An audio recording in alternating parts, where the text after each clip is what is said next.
On to Albert Pujols. Fascinating article, I got to tell you, Bernie, that you wrote on MLB.com. I like your different perspective. And everybody, of course, takes for granted that the Angels, by spending $254 million, made the right move. It'll be a perfect fit. Albert Pujols will be the guy. While Mark Teixeira has done that and Kyle Crawford has not, it's not a fait accompli when you spend the money that a star player is automatically going to be that same star player in another major market. But you dive into this and talk about why it will work with Albert Pujols. And the thing you seem to create, if I have to sum it up in my mind, is that Albert Pujols is a scientist.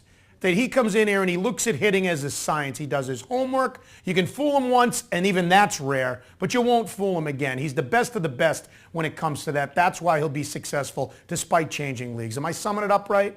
You hit the nail on the head. By the way, he will make you think you fooled him, and then you'll throw the same pitch again and catch you later. We should, from our last two conversations, we should just have Daisuke face Pujols and have like 5 outs and let them go at each other for like 50 pitches and see what happens.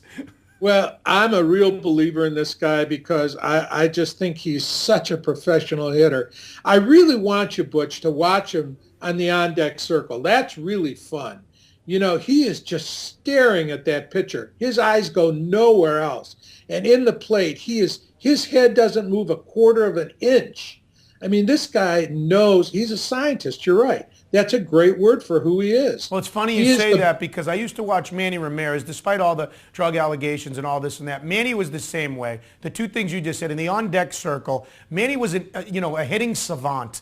He would sit there and study the pitcher. He would time it. When he got up to the plate, his head never moved. The hips moved. The wrists were quick. Everything, the head was focused on the pitcher. It was remarkable how quiet he was at the plate. You know what Manny told me once in spring training? I can imagine. Well, it's very Manny. And I said, Manny, you look so great today. He said, you know what?